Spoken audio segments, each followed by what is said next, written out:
Welcome to No Life Till Lager, a show about lager beer, the brewers who make it, and we that drink it. This is a conversation between two people over one pint, or at least a good 12-ounce can. My name is Adam Zuniga. I am a failed master Cicerone. I'm part of the creative team behind the 6 Most Metal Breweries and Beer Like in Das Movie.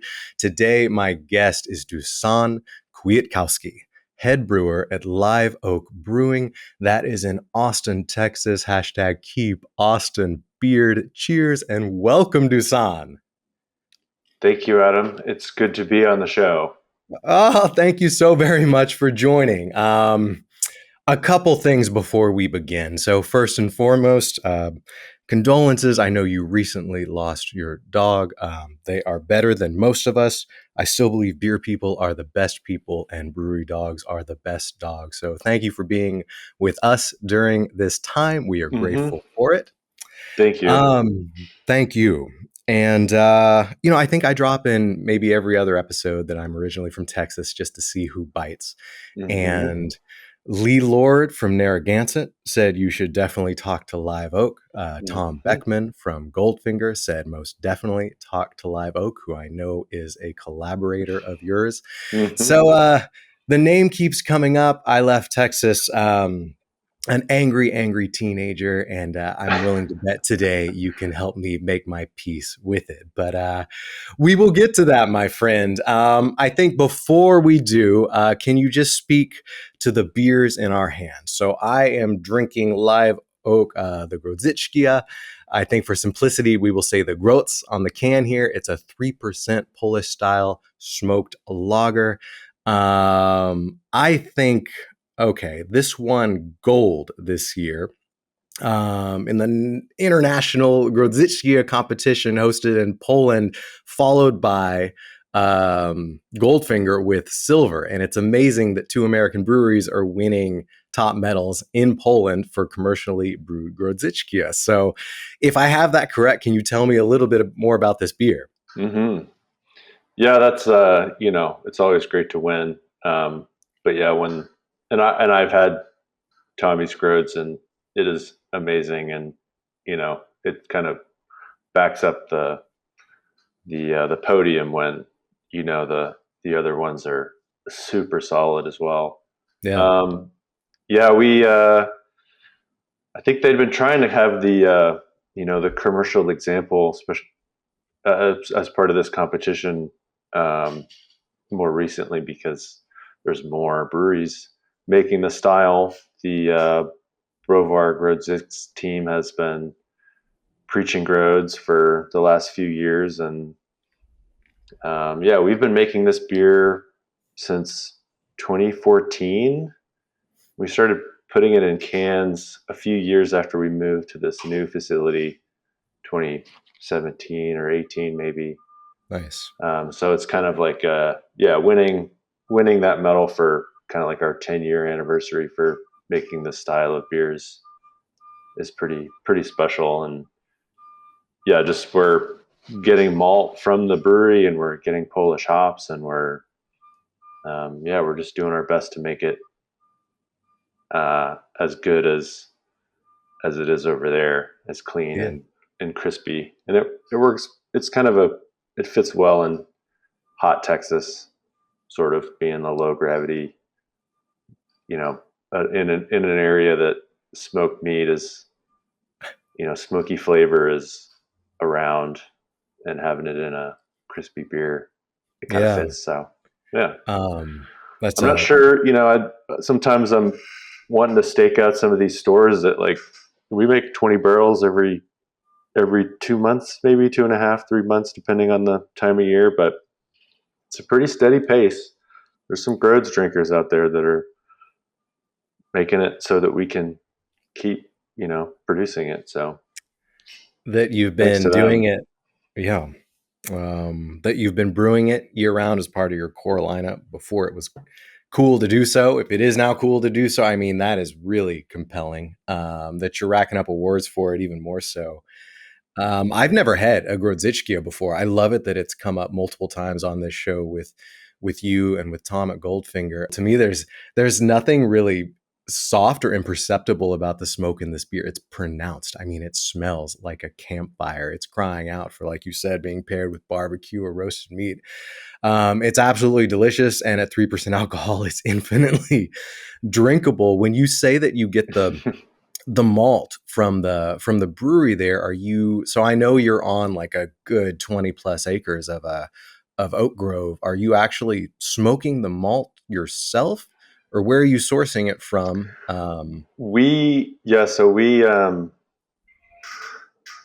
there was, since the early days, I guess the first half of our Rhodes' tenure, we were Vireman was making the oak smoke wheat malt, which made it possible for us to make the style.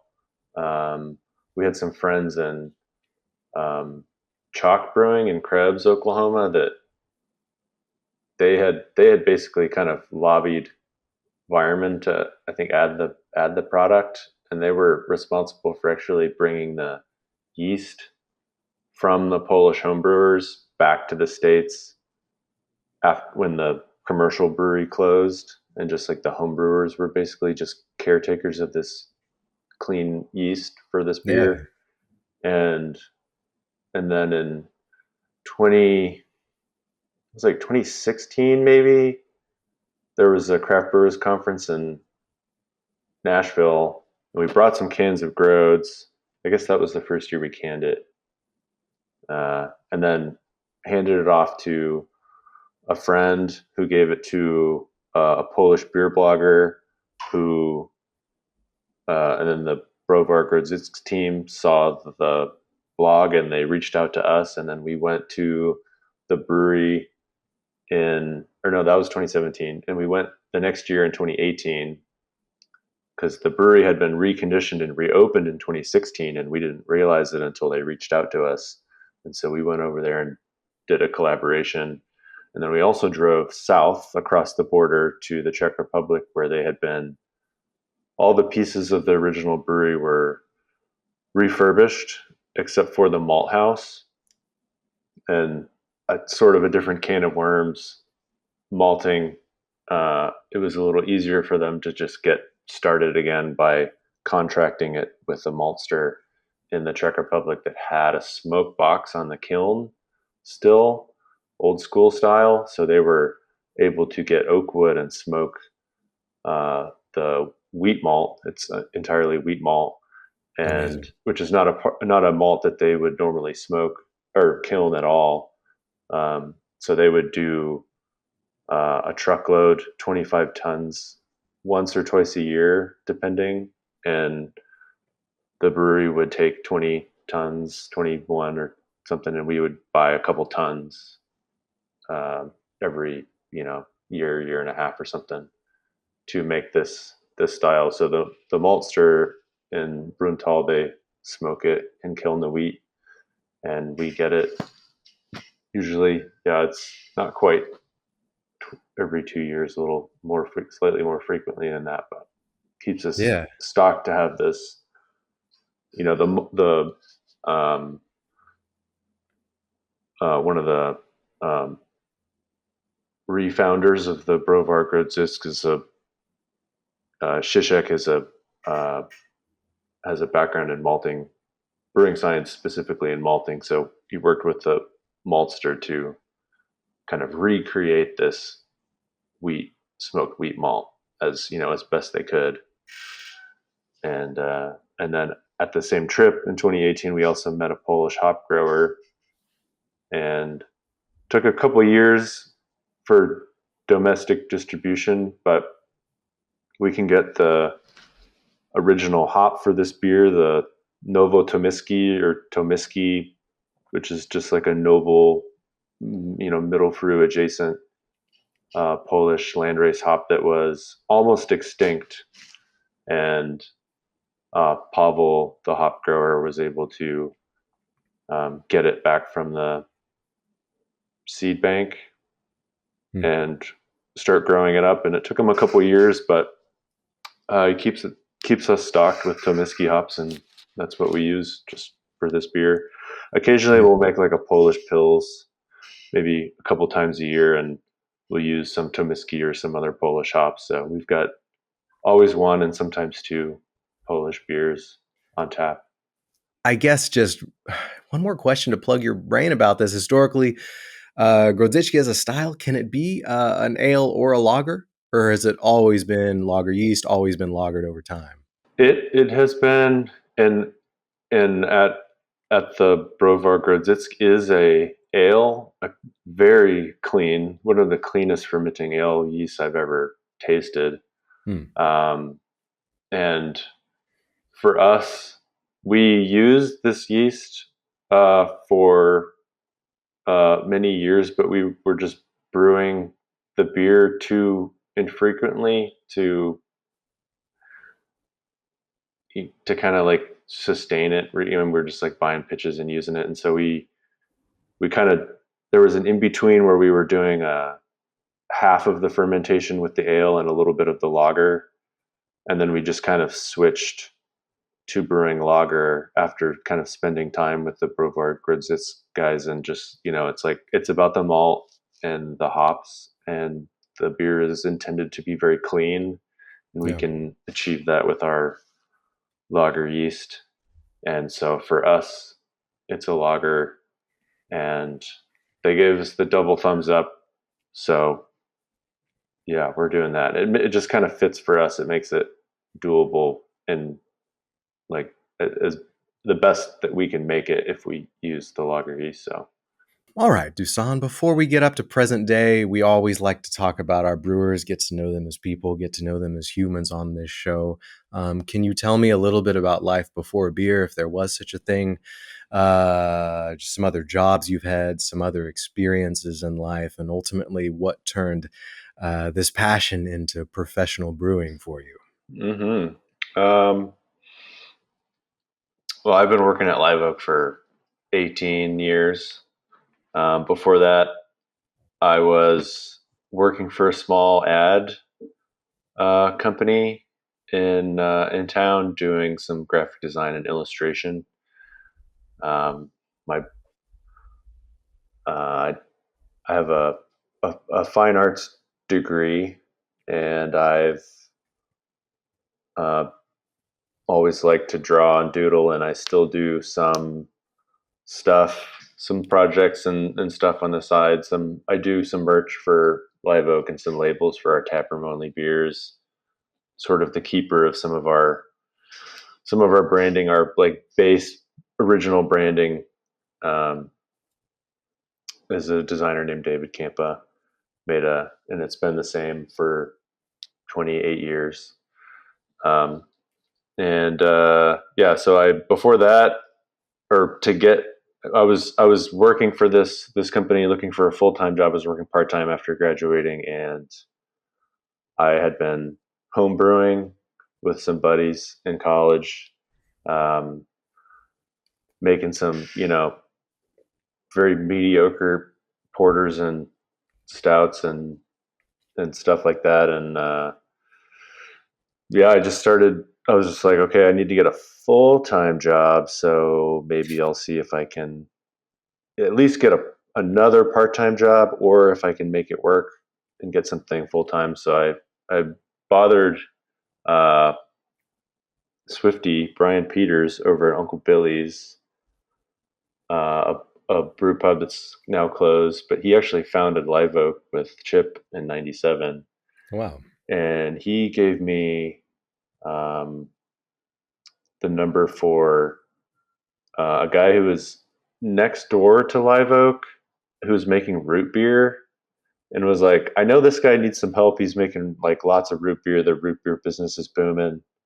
And I was like, well, if I'm making root beer, maybe I can get a job next door at the beer brewery. Yeah.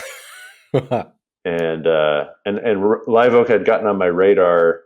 I mean, I was gonna, I would take what I could get, but Live Oak was on my radar because after one of my studios in college, I had a buddy who worked at the bar. Anders worked at the Cactus Cafe in across campus, and so we would finish our studio, and he would be on the employed side, and I would just be on the consuming side, drinking. Pills was on tap, the Czech pills. Hmm. Live Oak's first beer, and I got hooked on pills. So it's like, okay, making root beer and maybe getting a job at Live Oak seemed like a good idea.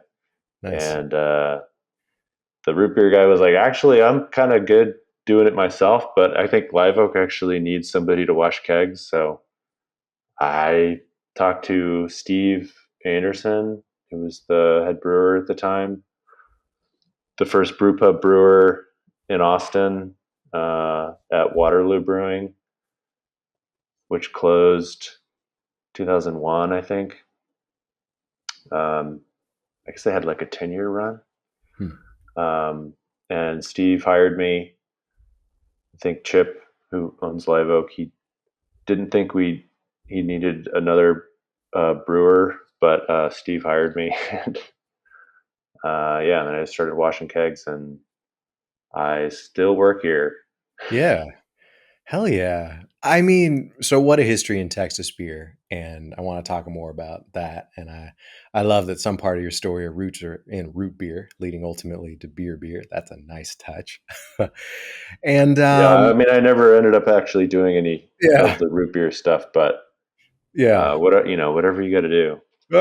Whatever you got to do, and above all, I mean, to all the creative people kind of working in beer that found a sense of like job security and employment in the beer industry that still allowed them to explore creative endeavors. You know, it keeps coming up on this show.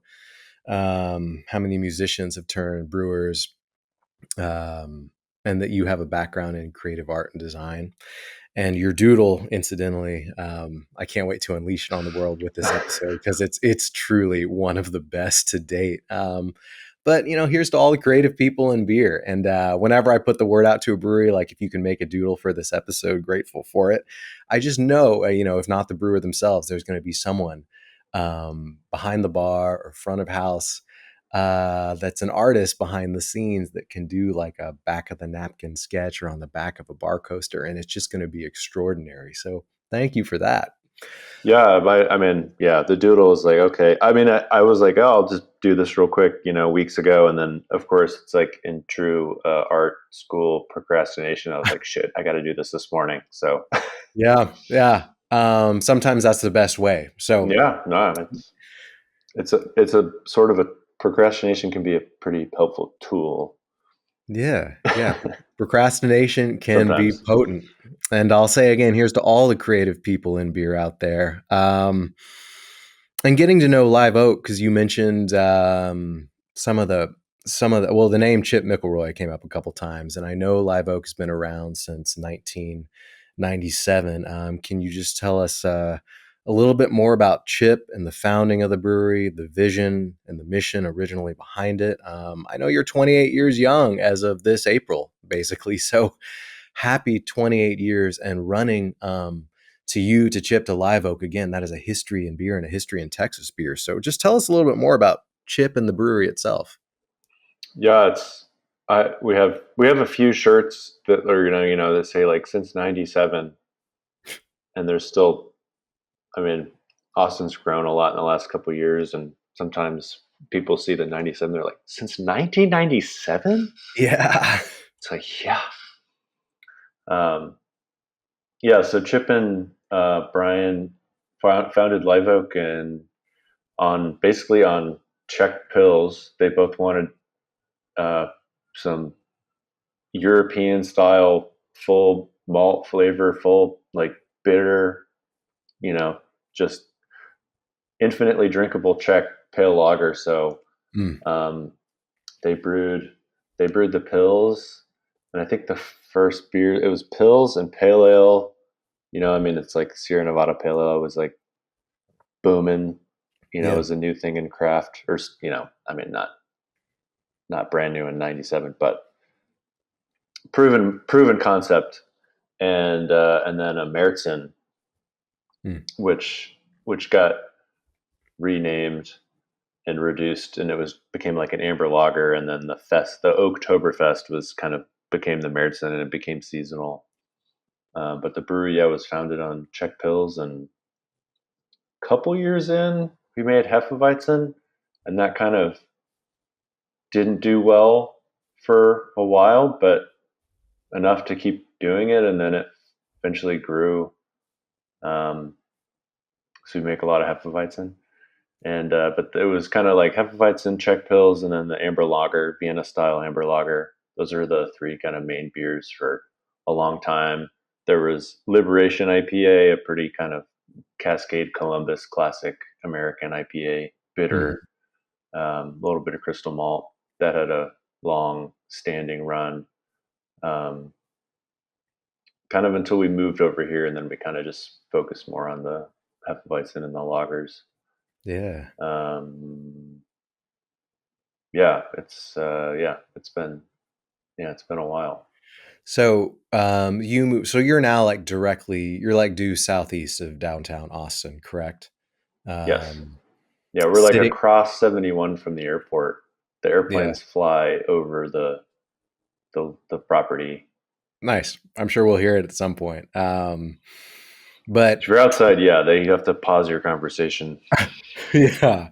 So 20 plus acres of Oak Grove along the Colorado River. And where was the brewery originally founded? Where did Chip set up shop in 97?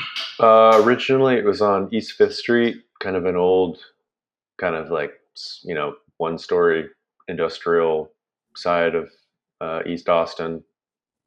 The Capital Metro, like bus trans transpo system station, like maintenance station was over there, and not too much else. A couple shops, like some storage warehouse stuff, and now it's like right in the middle of uh, town, sort of. It feels like over there, but yeah, we just moved a little bit east and south across the river, but um, yeah, big. I mean, you have to get on the highway to get over here, but yeah, we have 22 acres and tons of huge live oaks and big beer gardens. I mean, we didn't even have a tap room at the old brewery.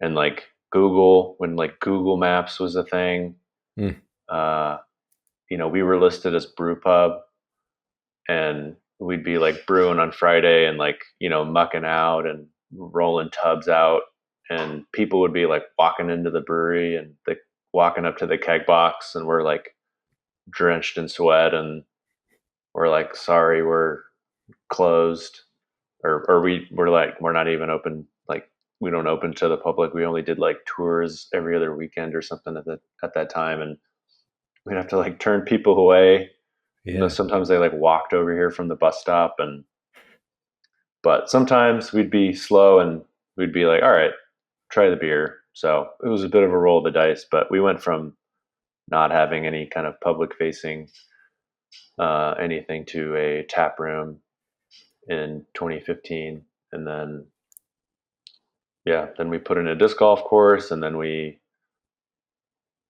were the last state to get the ability to sell, as a production brewery, to sell beer to go.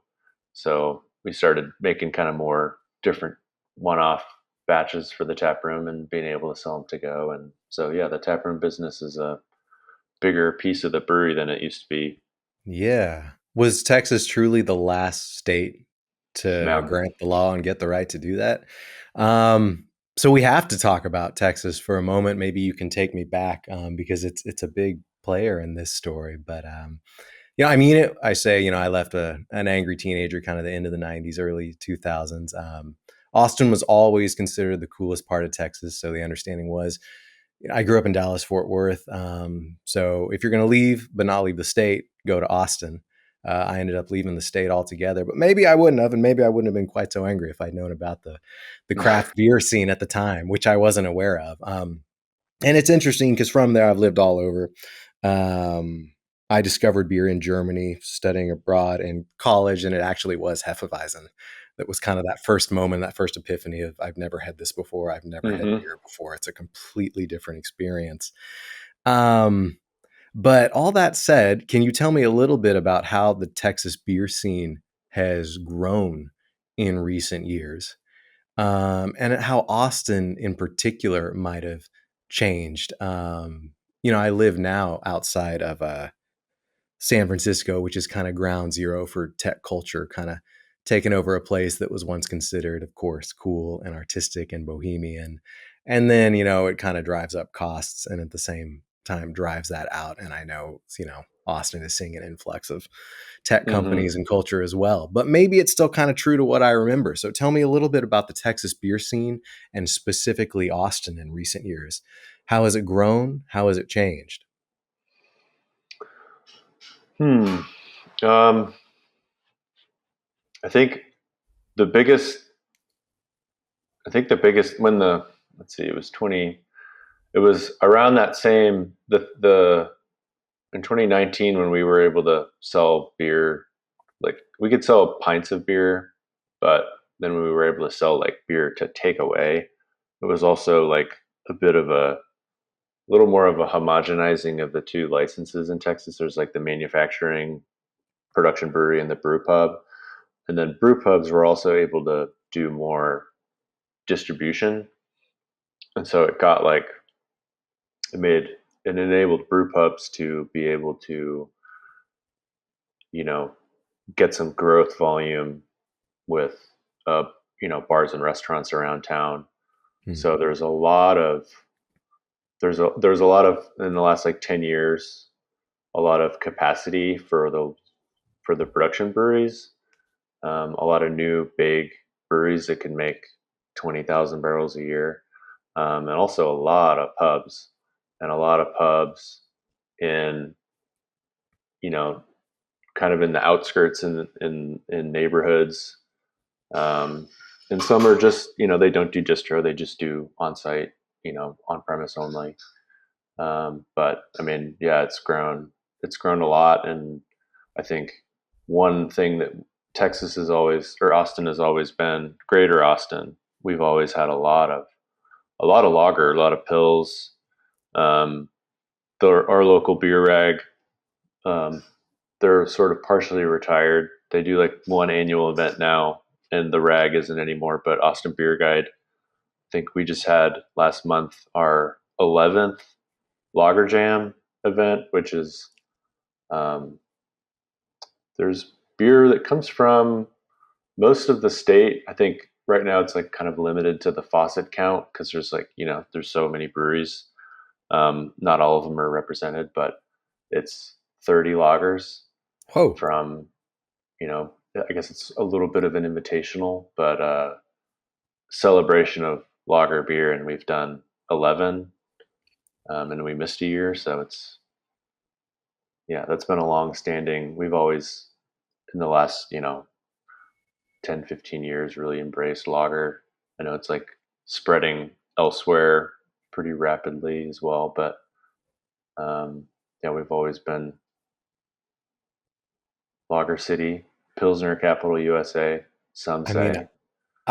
I love it. And of course, I mean, it is the right beer for the weather in Texas, but even more than that, like every time I go back now, I kind of realize I couldn't be from anywhere else. And beer drinking, craft breweries, beer bars, brew pubs seem more and more present and more visible whenever I do visit Texas, whereas they might be declining in other parts of the country, and that it was part of that original Czech style pills was part of Live Oak from the very beginning speaks volumes to Chip's vision, and that you are both the safeguard that you safeguard both the brand and the beer at this point as head brewer and kind of graphic designer and in-house artist is really really special.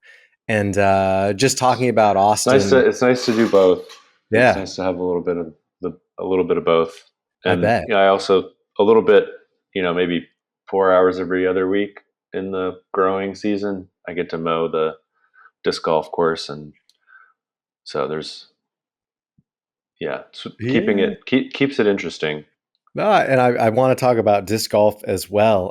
But it's just the city of Austin itself. Like you say, keep Austin beard, which it sounds like you're doing. And as far as like Trying. Keeping Austin weird, does it still have kind of that funk and that flavor and that character that it always did? I spent a lot of time kind of growing up around the university setting there. What do you think? Like, is Austin still Austin at the end of the day now? I mean, yeah, it's maybe been a little bit, just boomed and diluted maybe slightly with um, with just like the heavy dose of growth, but Hmm.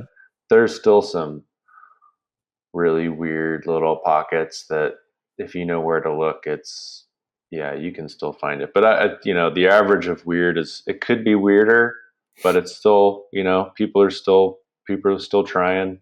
It's feel like I've made it a point to try to do some weirder stuff. Mm. Um, whenever I go out. Yeah, I mean, Texas is a big state. Austin is a big city in its own way, and I guess not to belabor the point, but I just feel like there's a little bit of everyone there doing a little bit of everything there, and I really appreciate that in retrospect. So here's to Live Oak for keeping Austin beard and weird. I want to talk a little bit more about the brewery. What makes you different, but also maybe a little bit about kind of what has kept you rolling along this track and maybe doing the same thing to some degree since 97. Because when I look at your social media, like when I look at your website, there's references to old world style brewing from Central Europe, to time consuming mash. I'm going to guess that means decoction mashing, Hmm. open fermentation, secondary lagering, extended cold conditioning. I mean, so these are all things now that we're starting to see as like the norm in the craft beer industry. But it definitely was not in 1997. And in addition to that, I mean, so your core beers, all of which you mentioned, the Czech Pils, the Hefeweizen, the Groats. I think you also have a Vienna Lager year round. These are all like 5.2 and under. These are all low alcohol beers, um, mostly lager beers, and that you have that as a core year round lineup. And that you also package them all in 12-ounce cans, which really feel like special and unique again after so many years of 16-ounce IPA being forced down our throats. And for that matter, I mean, I don't know if you even right now, if I look, maybe there's a cold cult IPA on tap, but it doesn't seem like you regularly have IPAs on the board anymore. These are all things that I think make Live Oak like pronouncedly different since '97. But you've continued to do that for what 28 years and running is remarkable. So just tell me a little bit more about that. Like, what makes you different from the outset, and then why is it that you continue to stay true to these principles year over year for almost 3 decades now? Hmm. Yeah, I mean, one thing that since the beginning, and then when we moved, the move over to the new facility was kind of a big, milestone. We'd say like 1.0, 2.0. Hmm. Um, the thing that stayed the same was our fermentation and conditioning remained horizontal, which is probably the biggest difference for us. Yeah. Um, and it works well for Hefeweizen and lager, which it's based in the low hydrostatic pressure. Hmm.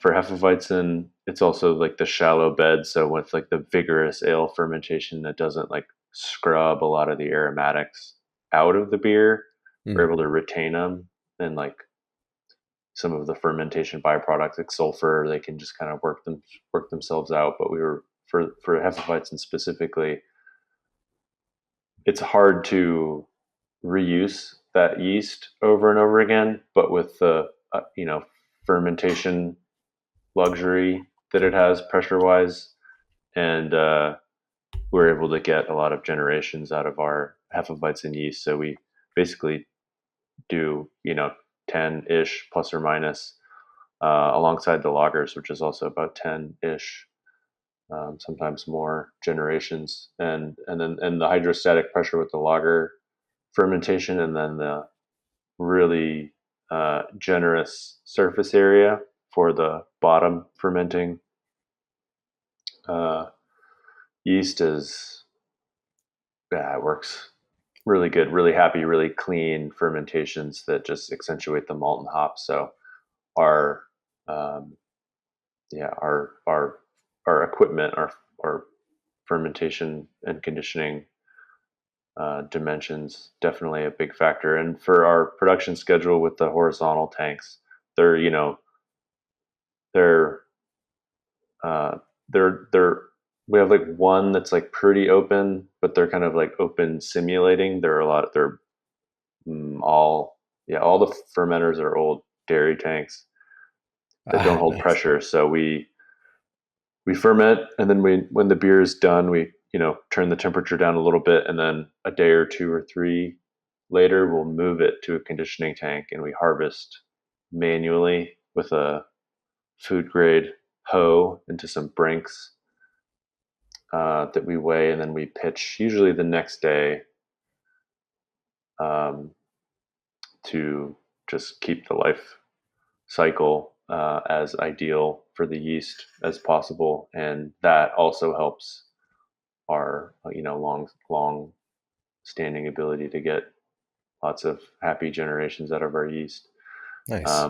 Consequently, hoppy cellar beer is very difficult with all the tanks we have. We don't have any conicals. Um, some of our tanks have a varying ability of holding some pressure, so we do make a little bit of IPA. Um, we're empowered with the cold IPA movement, so we use our lager yeast to make IPA. Nice. And I don't know, that used to be a talking point, but we kind of it's so hoppy. I don't. I mean, it's the big. It's much cleaner fermentation character than than the IPA. Is probably the biggest difference. And I don't know. It's hard to say how noticeable it is. Because that's mostly what I drink at this point. But we keep it on tap. We tried sending some out to the distro, uh, but yeah, I don't know. There's so many IPAs here, and there's so many like really good ones. That's like maybe it has a little bit of a niche with how clean it is, and it's a little lower gravity too. Ours is like less than 6, so maybe doesn't fit the bill for what a lot of what people are looking for with IPAs. But Huh. we keep some version of one on tap. Usually, it's we kind of started steering towards an even lower gravity IPA called Death Putt Ale. It's like a disc golf term. It's the only kind of like sexy disc golf term or golf term or whatever. And we keep that a couple times a year brewed here. And then we have like a seasonal celebration inspired uh, Krampus Punishment Ale. It's a cold IPA that we just brewed this week. That'll be for the Krampus Nacht parties that we have in the tap room. So they're mostly just for the tap room, the cold IPAs. But they are fun to make, but they're hard with the horizontal tank. So Yeah. yeah, that's what we're kind of sticking to for now. Yeah. And we for most part, we usually keep 2 lager yeasts on hand: the Czech pills for the pills, and the pre-war pills, and the Big Bark Amber Lager, and the German pills, and basically all the taproom beers. The cold IPAs has our 3470 German lager yeast. Hmm. Nice. So not necessarily by necessity, but by choice and by design.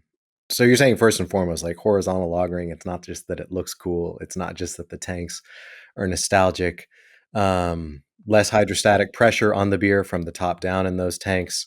More kind of surface contact with the yeast over time, and easier to kind of reuse and recycle the yeast for that matter. All ultimately amounts to better beer, cleaner beer, more pronounced flavor, more pronounced aroma, and just more clarity kind of overall. That's Maximizing yeast luxury. yeah, yeah, that's amazing. And in addition to the core, I mean, and there's just a variety of kind of rotating lagers year round that are really creative, right? I mean, I know you do an Oktoberfest, a Smoketoberfest. I'm assuming that's a smoked Märzen side by side with your year Mm-hmm. round celebratory Märzen, a light Pilsner, Spudweiser. I don't know if those Hmm. graphics are you're doing, but I absolutely love the potato mascot for Spudweiser. And I've never had a beer with potatoes as a source of fermented sugar, for that Thank matter. you. So Yeah, I'm I did. fascinated. Yeah, no, yeah, the mascot for that one is great. We've done that Yeah, one basically every year for the last several years. I love it. Um, Pico pills, pre-war pills with corn grits. I mean, just a series of both year-round and rotational lagers that are really creative and really expressive, but also firmly rooted in tradition. Like going back to your groats here, which I'm drinking, and again, another shout out to Tom at Goldfinger for also kind of resurrecting this style. But when you talk about working with heirloom hop varieties, and you have I think you work closely with a Polish hop farmer, kind of mhm. preserving these varieties. Maybe it's called Polish hop farms. Can you just tell me a little bit about, is that your background and heritage? Is it chips? Just what is the connection to Polish beer styles, and to Polish hops? Um, the I think just with like making the Central European beer styles, Vienna Lager, Czech Pils, Hefeweizen, like the Grodes is like the only kind of indigenous Polish um, beer style. So it's Mm. like, well, it's kind of in our wheelhouse. And since we're kind of doing the old world, like smoke beer is sort of almost you know, also nearly extinct. I mean, Yeah, maybe less now, but had a it was maybe one point, maybe Alaska and the two breweries in Bamberg were making smoke beer. I mean, I don't know. They're, 50, 20 years ago, maybe there was barely anybody, but now there's a lot more. But it's kind of fits into our wheelhouse. And um, yeah, it's yeah, I mean, the Polish, I'm of Polish descent. So I was, didn't just needed barely a nudge to add that one to the lineup. Um, yeah. yeah. My my wife is Polish, and I talked about this with Tom at Goldfinger as well. But therefore, I am surrogate Polish and strive to be a little bit more Polish every day. Um, but I love it again that you all are preserving this style and introducing it to new craft beer drinkers in Texas and beyond. Preserving Polish heirloom hop varieties like, I don't know if I'm saying this correctly, but Tomiski and Isabella, and using these, whether it's for the groats or for the pico pills, these are now hop flavors that drinkers are not as accustomed to. They have a really firm bitterness, but Hmm. subtle aroma and flavor otherwise, not kind of the beat you over the head American hop style, obviously. Hmm. So, it's Yeah, a and I little bit mean, of living and then we're history. kind of, and then we have the pre-war pills.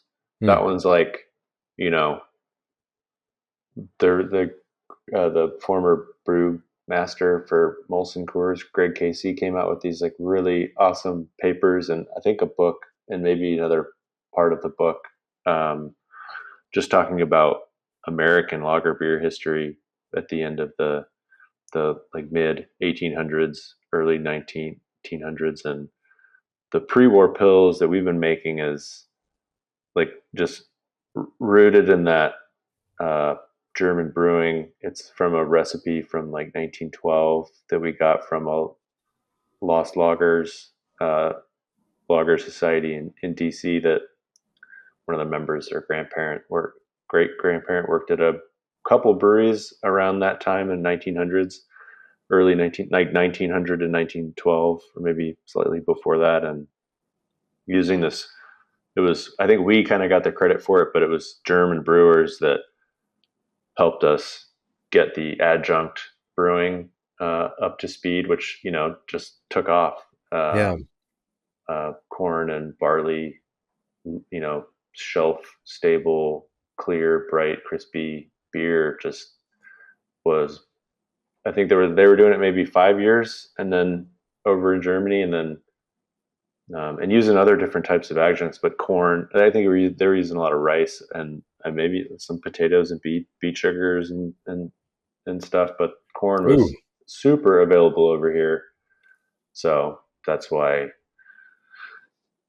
we use it, and we got the their credit for coming up with that. But we were like celebrating that American style of beer, and so we have like the pre-war. We call it an early American Pilsner, and it's 40% corn grits, Yeah. and we do a cereal mash, and then we just have the one mash vessel, so we like cool down the corn grits, and then we do our step mash, and so it's like a little over 4 hours just to do a mash for that beer, but it's yeah, it's a crispy.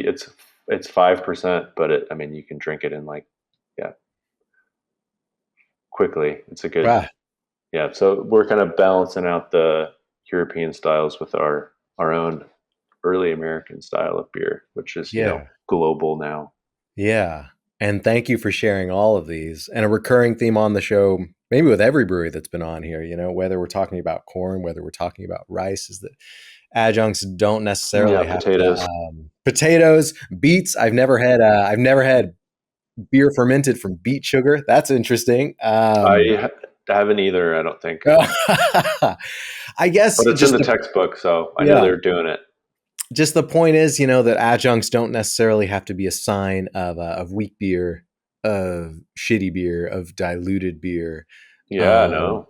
yeah, when used properly and when used flavorfully, they can be really compelling and again, really handsome in the glass, as you say. So, here's to all of your year-round and rotating lagers, be they from potatoes, be they from Polish heirloom hops, be they from corn grits. I love it. And one other thing we just have to say, just talking about how different Live Oak is, I mean, is your setting, is your location, the Oak Grove along the Colorado River. I wish I could say I've been, and I will visit someday. I have been to Jester King in Austin, which also sits on just like a beautiful kind of hillside landscape Hmm. country, and made me realize how important just sense of place is to a brewery. And you clearly have that at Live Oak. And you mentioned disc golf. It allows you to have an 18 basket course, which I think was designed by you, Dusan. Is Hmm. that correct? So Yeah, me and our brewer facility guy who we've worked together for over 10 years, Sam. Uh, yeah, we put it in 2017. It was like 9 holes. We sold one of it was like our old hot liquor tank to our old spent grain farmer and bought 9 baskets. And then 2019, we got a couple more baskets, and then we bought the remainder, and we put in T pads January of 24, and we hosted the uh, U.S. Women's Disc Golf Championship, which is one of the 4 or 5 majors tournaments that we hosted the juniors and masters divisions out here, which was a big deal to see, like just a major being played on our course. So yeah, it's like amazing. if anybody's played disc golf here in town, it's similar to Zilker. It's like shorter, not super easy, some challenging holes, but good for beer drinking. Yeah. It's not a beat you up uh, super long off in the brambles sort of course. It's fun. I know that. So I know your course is consistently ranked among the best of whoever is ranking disc golf. And for anyone who hasn't played it, like myself, I mean, it seems like to be successful in beer, you have to be successful in some form of golf, whether it's traditional golf or disc golf or some golf. So maybe can you just give us a quick breakdown what it is, how it's played, and why does it go so well with beer drinking? It's the rules are really similar to golf. You're just trying to get the item into the basket in the least amount of strokes possible. Simple enough. One of the keys is just being able to enjoy the flight of the disc. Any kind of frisbee player, I mean, it's you kind of get hooked if that's it's just like it kind of clicks. Um, and but you have, instead of clubs, you have discs that fly slightly differently. And just for beer drinking, it's just like, even if you're not doing great, it's still like a nice walk in the park. Yeah. If if the scenery's nice and we have a lot of big oak trees and shady spots, and even if you're not doing well at the game, you're still out walking around in nature. And the courses, they don't take as much maintenance as like larger ball golf courses. They don't have to have the grass be particularly well manicured.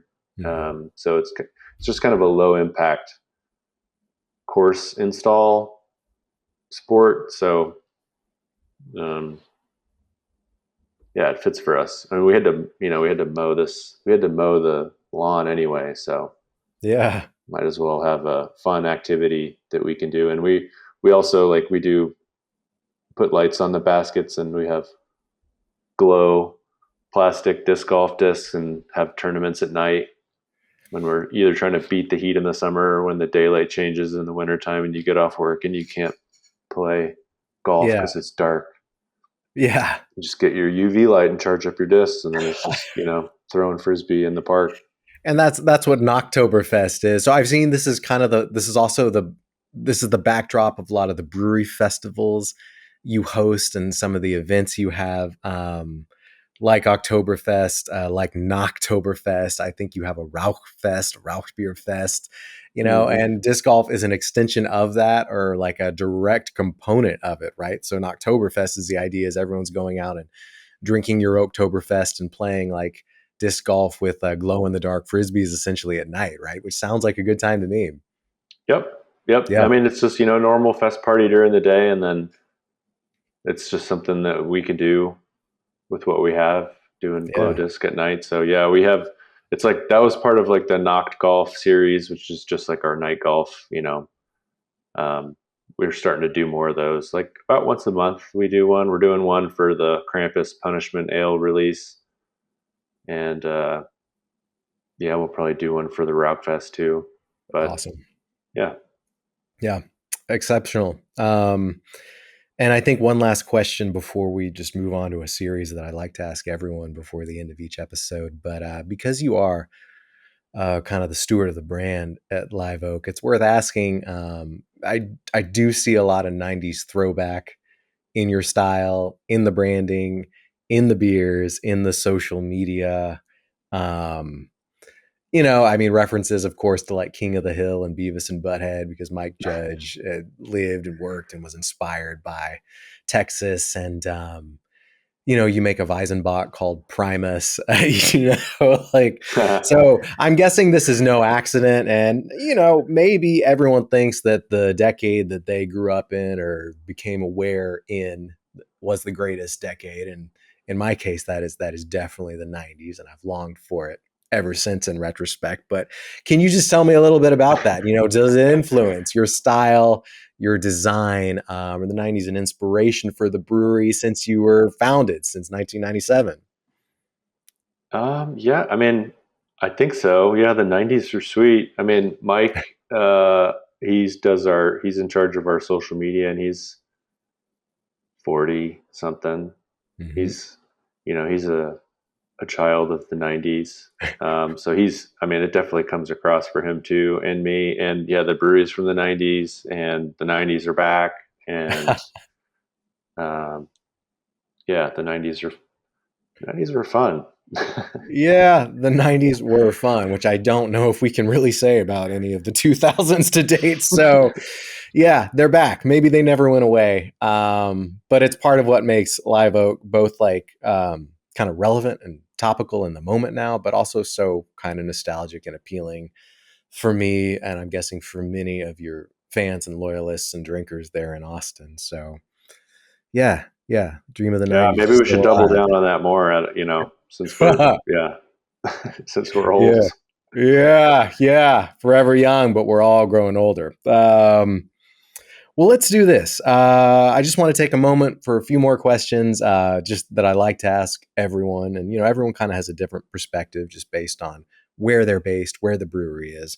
Um, NA beer, you mentioned just it's only recently that Texas was able to, you could do like to go beer directly from the tap room there. So just the rise in temperance, the rise in volume around sobriety. Are you seeing that? Are you feeling that? Do you offer an NA alternative at Live Oak? Just your feelings about non-alcoholic beer and non-alcoholic everything at the moment. Um, yeah, it'd be a bit. We'd have to do some, you know, process upgrades. I think to do it well ourselves. We just kind of hit the low. The Grodes. We have a light beer that's on tap right now. That's like 2.8, Yeah. slightly Yeah. less. Um, but getting too low or NA, I don't. Yeah, we're not quite equipped to make it a safe and tasty beer. But yeah, I mean, dry January is brutal. Yeah. Yeah. Yeah, Everyone there's else a has lot said the more of same. it. There's some good ones though. I mean, there's some days or weeks or multiple day stretches where I'm drinking a lot of beer, you know, socially or just for work, or I'll keep sometimes some bottles of NA beer in the fridge, just because I'm getting older. But I mean, the Heineken is the best. I mean, it's mostly like the macro beer that's the best. But some of the some of the craft ones that are doing like the membrane filtration, where it is beer and they're just taking out the alcohol, and they're not. It's not a too like arrested fermentation, sweet malty flavor. Yeah. Um, when it's when it's like dry and yeah, there's some good ones, but I kind of just tend to drink the macro ones occasionally. But um, I do really like, if I come across one, I am very interested in trying it, just for sensory, just just to try it. Very very remain a very food flavor motivated person. So Yeah. trying, I've even been doing like some, for a while, for years, I was like, I'm not judging beer. I don't want to get stuck drinking like crappy beers. But I tried doing some judging with our Texas Craft Brewers Cup this year, and it was actually really fun. And yeah, there's some that aren't great, but it's the flavor adventure of judging it is fun. So I'm gonna try to do more of that. But I'm interested in trying NA beers. But yeah, there are more. For how many there are, I'm failing to try as many as there are. But I do yeah, love, there's some good ones. yeah. I do love and really appreciate that Live Oak is approaching this and offering their own alternative of 3% and below beers available, like the Groats, like the light beer you have. Yeah, they kind of go hand in hand with the rise in dialogue around non-alcoholic beer. People are talking more about low and next to no alcohol. So the fact that you can produce a near beer at 3% and below, still with pronounced character like the Groats I'm drinking, like to me really scratches that itch when you want more, but less, like at the same time. So yeah, great minds. And I love that you think of beers in terms of kind of both food pairing and culinary flavors. This isn't related, but whenever I have, maybe it is related, like whenever I've done beer judging or like a BJCP competition, I'm always grateful when I get the Rauch beer category, just because it's something that's so easy to ruin by being heavy handed. And then when you try them and when you have a series of good ones, you realize how much thought brewers and home brewers are putting into this style, knowing how quickly it can turn like overly smoky and overly meaty. And again, whether we're talking about oak smoked malt or beechwood smoked malt, which I think is more historically used, like in the Rauch beer style. For the German ones, Um, yeah. the German ones, yeah, the fact that you're able to give these beers like pronounced character without being overwhelming is really, really to your credit. So very much enjoyed. So yes, here's to low beer and near beer when they are as good as your light American pills and your Grodziczka. Celebrity loggers, there's a few on the market right now. The names keep coming up just around like the Kelsey brothers and Hulk Hogan, rest in peace or power. I definitely saw him do his thing in Dallas when I was growing up. Celebrity loggers, just what do you think about the culture around them? If Live Oak was going to make them one, who would it be and why? Kind of what's your idea of celebrity and what kind of beer would you pair with it? I figured Uh, this would be a good one for you in Austin. it's a fun one. Mm-hmm. Um, I mean, I think celebrity beers are good. I mean, I wish there was more celebrity beers. There's all these, celebrity tequilas and whiskeys and stuff. Celebrity Yeah. beers. I'm happy. I'm happy to see it. It just brings more attention to beer. Um, if those celebrities could focus some attention on bringing back draft beer, making draft beer sexy again, that'd be great. Hmm. Um, let's see. I don't know. I'm not good at keeping track of the pop culture celebrities. I don't know who's Austin's. I Yeah. mean McConaughey, but like there's a McConaughey's beer that already kind of has his namesake.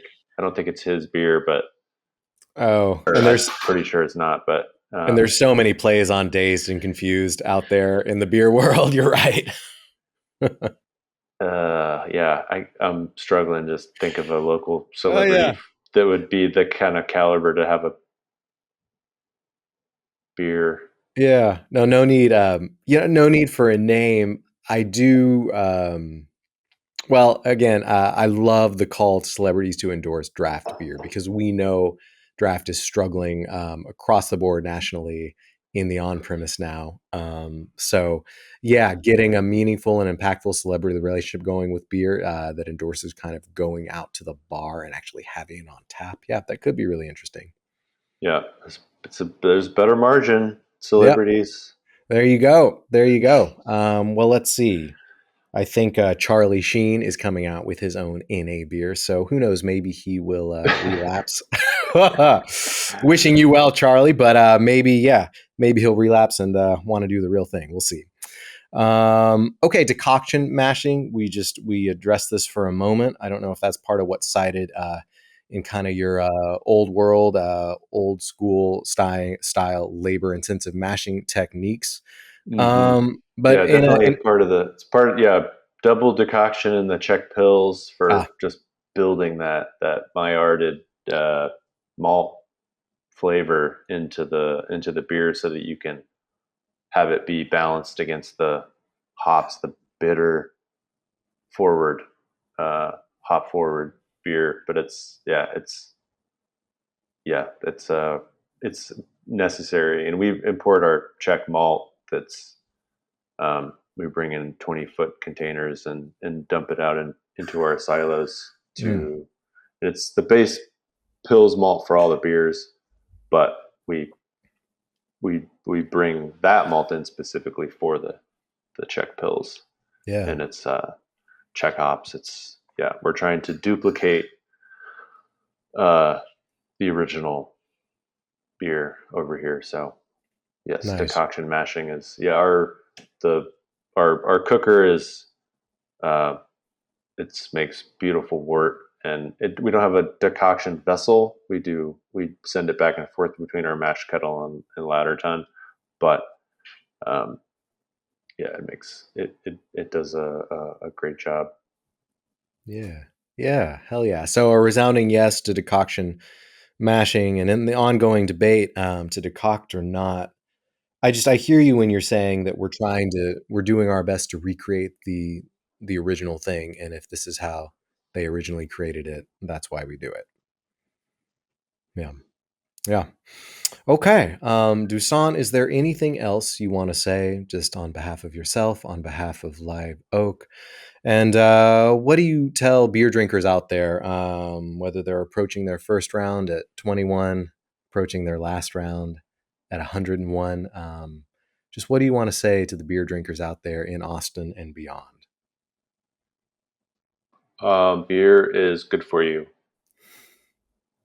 Uh, I mean, we're lucky to be able to make a living making a food product that's so enjoyable and brings people together. So yeah, we just gotta keep people. Thanks for everybody that keeps drinking beer, and it's better. Draft is best. It's fresh. It's the freshest, and uh,